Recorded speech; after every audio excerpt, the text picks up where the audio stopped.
இன்னைக்கு நாம சைலோன்ற web சீரிஸோட season 2ல வந்து இருக்கோம். இதுக்கு முன்னாடி வந்து சீசன் 1 வந்து ஃபுல்லா வந்து நம்ம போட்டிருக்கோம். பார்க்காதவங்க போய் பார்த்துட்டு வந்துருங்க. அப்பதான் சீசன் 2 வந்து புரியும். இப்ப சீசன் 1 வந்து ஒரு சின்ன ரீகா மாதிரி பார்த்துட்டு அதுக்கப்புறம் வந்து சீசன் 2க்குள்ள வந்து போகலாம். இப்ப சீசன் 1ஓட கதை என்னன்னு பாத்தீங்கன்னா, ஆலிசன் பேக்கர்னு ஒரு பொண்ணை பத்தி வந்து காட்டுறாங்க. அவங்க வந்து ஐடி டிபார்ட்மெண்ட்ல வந்து வேலை பார்த்துட்டு இருந்திருப்பாங்க. அவங்களோட ஹஸ்பண்ட் யாருன்னு பாத்தீங்கன்னா ஹால்ஸ்டன் பேக்கர். அவர் வந்து இந்த சைலோன்ற ஆர்கனைசேஷன்ல ஒரு சீஃப் ஆபீசரா வந்து இருந்திருப்பாங்க போலீஸ் டிபார்ட்மெண்ட்ல. இப்ப சைலோனா என்னன்னு பாத்தீங்கன்னா, ஒரு 150 வருஷத்துக்கு முன்னாடி பூமியோட மேற்பரப்புல வந்து மனிதர்கள் யாரும் வாழ முடியாது, அது வந்து வாழ தகுதியற்ற ஒரு இடமா மாறினதுனால அப்ப இருந்து அவங்க எல்லாம் என்ன பண்ணிருப்பாங்கன்னா, மேற்பரப்புல தானே வாழ முடியாது, ஆனா பூமிக்கு அடியில வந்து ஒரு வீடு கட்டி வாழலாம்னு சொல்லி யோசிச்சுட்டு அவங்க எல்லாம் என்ன பண்ணிருப்பாங்கன்னா, ஒவ்வொரு இடத்துல வந்து குழி தோண்டி கிட்டத்தட்ட பூமிக்கு அடியில வந்து ஒரு 150 ஃப்ளோர் கொண்ட சைலோன்ற ஒரு மிகப்பெரிய ஒரு பில்டிங் வந்து கட்டி இருந்திருப்பாங்க. அந்த பில்டிங் அடியில பாத்தீங்கன்னா நிறைய செடி அந்த இதெல்லாம் வளர்த்து அவங்களுக்கு தேவையான உணவு வந்து அவங்களே வந்து தயாரிச்சுப்பாங்க. அங்க வந்து ஒரு மிகப்பெரிய ஒரு ஜெனரேட்டர் ஒன்று இருக்கும். அந்த ஜெனரேட்டர் தான் இந்த என்டையர் ஆர்கனைசேஷனுக்கு வந்து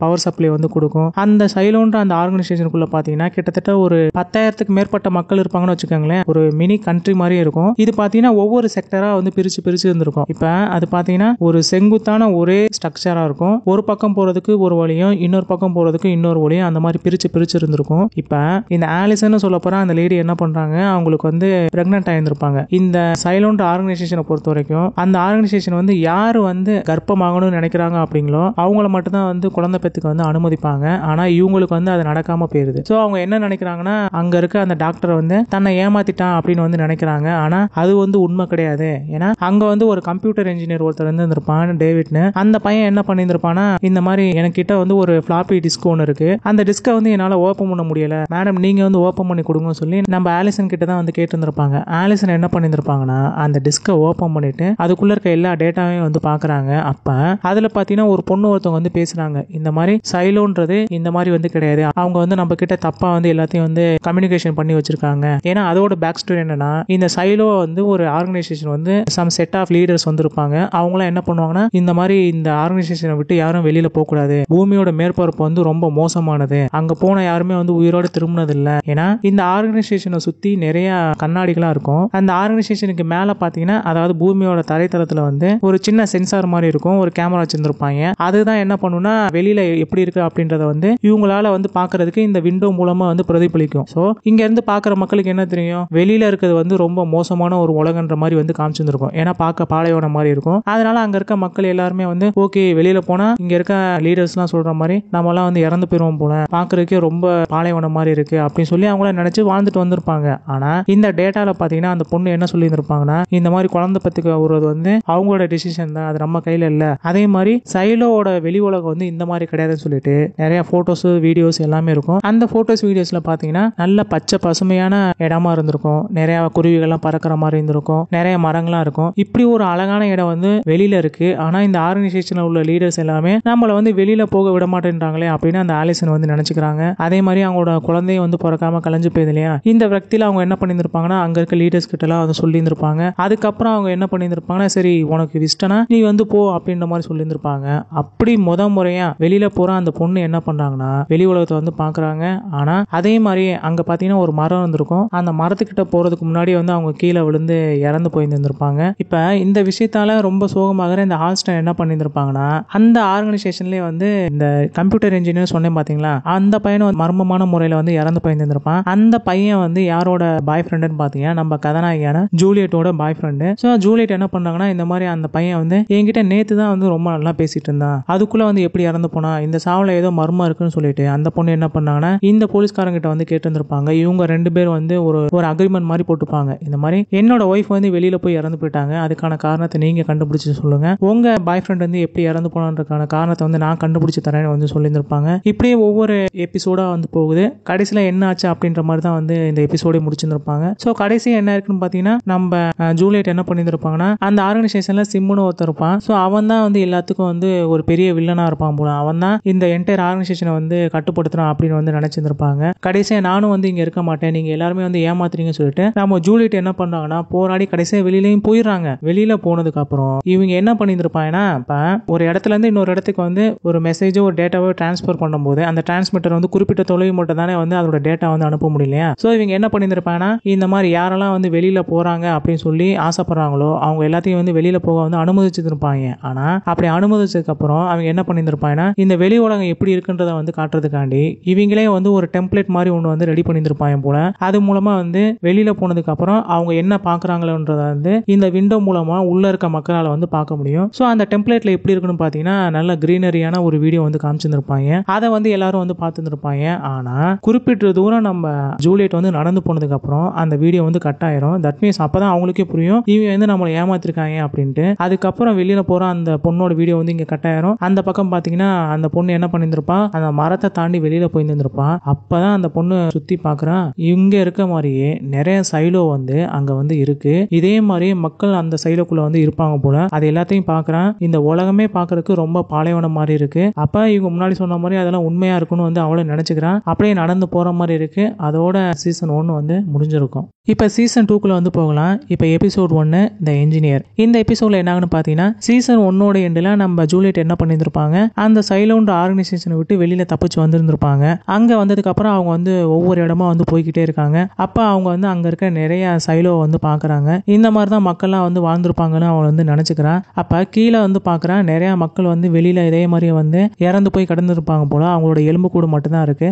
அதுல ஒருத்தவங்களோட கையில பாத்தீங்கன்னா ஒரு கொடி ஒண்ணு இருக்கு. இப்ப இதோட பேக் ஸ்டோரி என்னன்னு பாத்தீங்கன்னா, இவ வந்து நிக்கிற அந்த சைலோ இருக்கு பாத்தீங்களா, அங்க டிம்னு சொல்ல போற ஒரு சின்ன பையன் இருந்திருப்பான். அந்த பையன் என்ன பண்ணிருப்பான், அவங்க அப்பா கிட்ட வந்து ஒரு மெசேஜ் வந்திருக்குன்னு சொல்லிட்டு கொடுக்க போயிருந்திருப்பான். அதை பாக்குற அவங்க அப்பா என்ன பண்ணிருப்பாங்கன்னா, இந்த மாதிரி ஜென்ரேட்டர் வந்து இன்னும் 15 நிமிஷத்தோட வந்து அதோட பவர் இழக்க போகுது. அதுக்குள்ள இந்த டைம் வந்து பயன்படுத்திக்கிட்டு நம்ம வந்து இந்த ஆர்கனைசேஷன் வந்து பாத்தீங்கன்னா 2 வகையா வந்து பிரிஞ்சிருந்திருக்கும். நான் முன்னாடியே சொன்ன மாதிரி லெஃப்ட்ல போறதுக்கு ஒரு வழியும் ரைட்ல போறதுக்கு ஒரு வழியும், சென்டர்ல வந்து ஒரு பெரிய பில்லர் மாதிரி இருந்திருக்கும். அதுல தான் பாத்தீங்கன்னா படிக்கட்டு இருக்கும். ஸோ அதுல ஏறி ரைட்ல போறதுக்கு ரைட்ல இருக்க வழி, லெஃப்ட்ல போறதுக்கு லெஃப்ட்ல இருக்க வழியா இருந்திருக்கும். ஸோ அதுல அந்த ரைட்ல போற அந்த வழி இருக்கு பாத்தீங்கன்னா, அதை வந்து உடைச்சு வச்சிருந்திருப்பாங்க.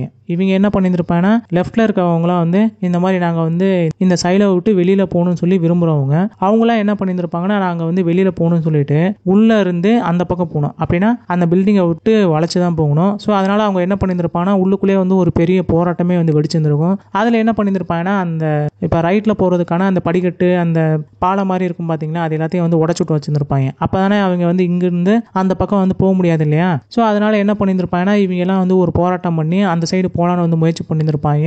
ஒரு கட்டத்துல இவங்க ஆளுங்க வந்து எல்லாருமே இறந்து போயிருந்திருப்பாங்க. இப்படியே நாட்கள் போயிருந்திருக்கும். குறிப்பிட்ட நாள் கழிச்சு இந்த பக்கத்துல உள்ளவங்க எல்லாருமே சேர்ந்து நம்ம ஜெயிச்சுட்டோம் சொல்லிட்டு அந்த ஆர்கனைசேஷனை விட்டு வெளியில போறாங்க. வெளியில போனதுக்கு அப்புறம் அந்த சீன் வந்து கட் ஆகுது. அந்த கொடியை தான் வந்து இவ பாக்குறான். தட் மீன்ஸ் வெளியில வந்த அந்த மக்கள் எல்லாருமே வந்து இறந்து போய் வந்து கிடக்குறாங்க. இவன் என்ன பண்றான், அந்த மக்கள் எல்லாத்தையும் வந்து பாக்குறான். குமிஞ்சு வந்து கிடக்குறாங்க. அப்படியே அந்த டோர் வந்து பாதி திறந்த நிலைமையில வந்து இருக்கு. இவன் என்ன பண்றான், அப்படியே கீழே குதிச்சு உள்ள வந்து போறான். அந்த கதவு எல்லாமே வந்து ரொம்ப லாக்ல இருக்கு. இவளால வந்து திறக்க முடியல. கீழே இருக்க ஒவ்வொரு கடப்பாறையா எடுத்து அந்த டோர் எல்லாத்தையும் திறந்துட்டு அப்படியே பூட்டிட்டு உள்ள போய்கிட்டே இருக்கான். அங்க வந்து ஒரு லைட் ஒன்று இருக்கு. அந்த சிம்னி விளக்கு எடுத்துக்கிட்டு அப்படியே அடிச்சுக்கிட்டே வந்து போறான். ஒவ்வொரு டோரா திறந்துட்டு கடைசியா உள்ளேயும் வந்து போய் சேர்ந்துறாங்க.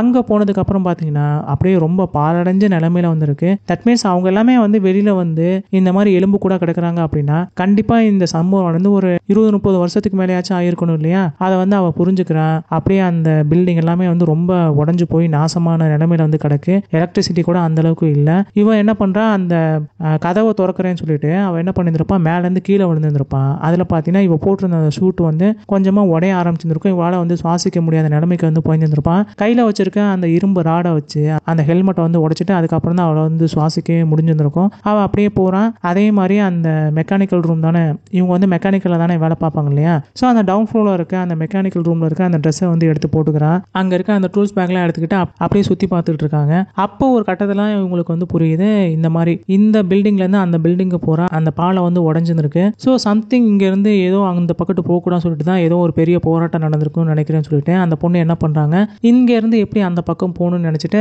அவங்க என்ன பண்றாங்கன்னா சுத்தி முத்தி பாக்குறாங்க. அப்ப அந்த சைலோவோட சென்டர்ல பாத்தீங்கன்னா ஒரு பில்லர் இருக்கும். அதை சுத்தி தான் வந்து படிக்கட்டு இருக்கும். இப்ப அந்த படிக்கட்டோட அந்த ஒவ்வொரு ஸ்டேர் கேஸ் இருக்கு பாத்தீங்களா, அந்த சைட்ல இருந்து நிறைய காப்ஸ் எல்லாம் இருப்பாங்க இல்லையா, அவங்க எல்லாம் வந்து கொலை பண்ணி போட்டுருப்பாங்க போல ஒரு கயிறு கட்டி. இவன் என்ன பண்றான், அந்த கயிற்று எல்லாத்தையும் வந்து அவுத்துட்டு அந்த பொண்ணா ஃபுல்லா கட்டிட்டு அந்த கயிற்றை எடுத்துக்கிட்டு அப்படியே அதை ஒரு பெரிய கேஸ்ல கட்டிக்கிட்டு அங்க இருந்து வந்து ஒரு ஊஞ்சல் மாதிரி வந்து பண்ணி புஷ் பண்ணி அந்த பக்கத்து வந்து விழலான்னு வந்து சொல்லி ட்ரை பண்றான். ஸோ அதே மாதிரியே வந்து செய்யறான். ஆனா அதுக்குள்ள பாத்தீங்கன்னா அந்த கயிறு வந்து கீழே விழுந்துறான். இறந்து போயிடுவோம்னு நினைக்கும் போது அங்க பாத்தீங்கன்னா ஒரு தண்ணி தான் வந்து கிடக்கு. ஏன்னா இந்த ஆர்கனைசேஷனோட பாதி அளவுக்கு வந்து தண்ணி வந்து ஏறி கிடக்கு.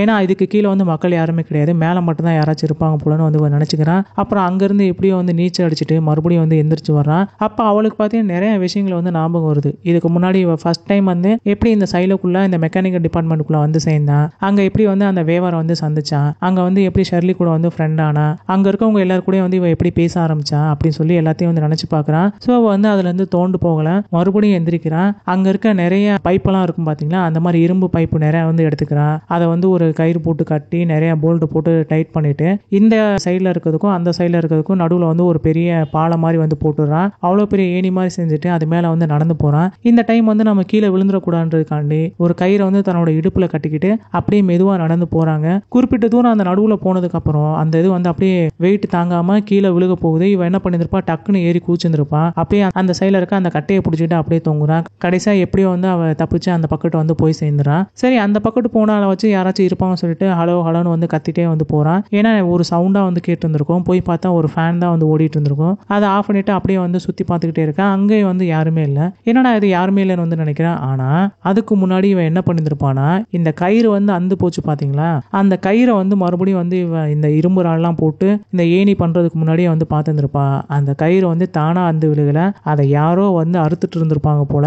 அந்த மாதிரி தான் வந்து இருந்திருக்கும். அப்பயும் வந்து நினைச்சுப்பா சம்திங் இங்க வந்து யாரோ ஒருத்தவங்க இருக்காங்கன்னு. ஸோ அதே மாதிரியே இப்போ அதுக்குள்ள அந்த சைடு இருக்க அந்த பில்டிங்குள்ள வந்து போயிட்டா சுத்தி பார்க்கறேன். அங்க வந்து யாருமே இல்லை. மறுபடியும் அந்த பில்டிங்கோட அடுத்த எண்டு இப்படி மேலே ஏறும் இல்லையா, அதோட அந்த பாலமும் வந்து உடைஞ்சிருக்கு. என்னடா இது இப்படியே இருக்கே, ஏதோ ஒண்ணு வந்து இங்க நடந்திருக்கு, நம்ம வந்து அந்த சைடு வந்து போய் பார்த்தா யாராச்சும் இருப்பாங்கன்னு வந்து நான் நினைக்கிறேன்னு சொல்லிட்டு அவன் என்ன பண்றா, மறுபடியும் அவன் என்ன பண்றானா, அங்க பாத்தீங்கன்னா ஒரு பெரிய இரும்பு கேட் மாதிரி இருந்திருக்கும். அந்த இரும்பு கேட்டை வந்து இவளால வந்து தனியா தூக்க முடியாது. ஸோ அதனால அவன் என்ன பண்றான், அங்க வந்து நிறைய ட்ரம்லாம் இருந்திருக்கும். அந்த ட்ரம்மை வந்து ஒன்னா வச்சுட்டு இந்த இரும்பு கேட்டை வந்து அது மேல வந்து போட்டுறான். இப்ப அவளால வந்து தள்ள முடியலையா, அந்த மாதிரி வேகமா வந்து தள்ளுறான். அப்படியே அந்த ட்ரம் வந்து உருண்டுட்டே போகும் இல்லையா, அப்படி போன வாக்குல இந்த ட்ரெயின் பாத்தீங்கன்னா நேரா போயிட்டு அந்த ரெண்டு பாலத்துக்கு நடுவுல வந்து விழுந்துருது. தட் மீன்ஸ் ரெண்டுமே ரொம்ப சேமா இருக்கு. இவளால வந்து இந்த பக்கத்து இருந்து அந்த பக்கத்து வந்து நடந்து போக முடியுன்றது வந்து அவன் நினைக்கிறான். அப்படியே வந்து அவன் நடந்து போக ஆரம்பிக்கிறான். அப்படி பாதி தூரம் போனதுக்கு அப்புறம் பின்னாடி வந்து அவ எந்த சைட்ல இருந்து வந்தாலோ அங்க இருந்து ஒரு பாட்டோட சவுண்ட் வந்து கேக்குது. என்னடா இது யாருமே இல்லைன்னு நினைச்சோம், ஹலோ ஹலோன்னு வந்து கத்துறோம். இவ்வளவு நேரம் வந்து சுத்தி இருந்தோம், யாருமே இல்லை. இப்ப எப்படி வந்து ஒரு இங்கிலீஷ் பாட்டு வந்து ஒன்னு ஓடிட்டு இருக்கா அப்படின்னு நினைச்சிட்டு அவன் என்ன பண்றான், திரும்பவும் வந்த வழியே வந்து போறான். அப்ப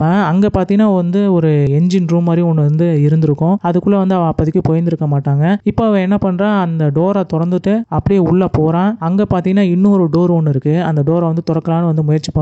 அந்த சவுண்ட் வந்து கேட்டுக்கிட்டே இருக்கு. அவளால வந்து திறக்க முடியல. சரின்னு சொல்லிட்டு அவன் வந்து போலான்னு பாக்குறான். அப்ப பாத்தீங்கன்னா டக்குன்னு அந்த டோரோட அந்த பக்கத்துல இருந்து ஒரு சின்ன கண்ணாடி கிளாஸ் வந்து ஓபன் ஆகுது. அதுல இருந்து பாத்தீங்கன்னா ஒரு வயசான பாட்டி மாதிரி ஒருத்தவங்க வந்து பேசுறாங்க. அப்ப அந்த பொண்ணு வந்து சொல்றாங்க, நீ தான் வந்து வெளியில இருந்து வந்தியா, நீ எதுக்கு இங்க வந்த, எனக்கு வந்து புரியுது அந்த பக்கத்து என்ன இருக்கும் அப்படின்னு, ஆனா என்னால வந்து உன்னை வந்து இல்லலாம் விட முடியாது, நீ தானே வந்து இப்ப கதை வந்து ஓபன் பண்ண ட்ரை பண்ண சொல்லி கேட்டோன்னே, ஆமா நான் தான் வந்து ட்ரை பண்ணேன்னு வந்து நம்ம ஜூலியட் வந்து சொல்றாங்க. அப்ப அந்த பாட்டி வந்து என்ன சொல்றாங்கன்னா, ஓ நீ தான் வந்து பண்ணியா, இங்க பாரு, இன்னும் ஒரு டைம் வந்து நீ இந்த கதை வந்து ஓபன் பண்ண ட்ரை பண்ண அப்படின்னா கண்டிப்பா வந்து நானே வந்து உன்னை கொன்றுவேன் அப்படின்னு சொல்லி மிரட்டுறாங்க. அவளுக்கு வந்து பக்குன்னு போயுது. அதோட எபிசோடு ஒன்று வந்து முடிஞ்சிடும்.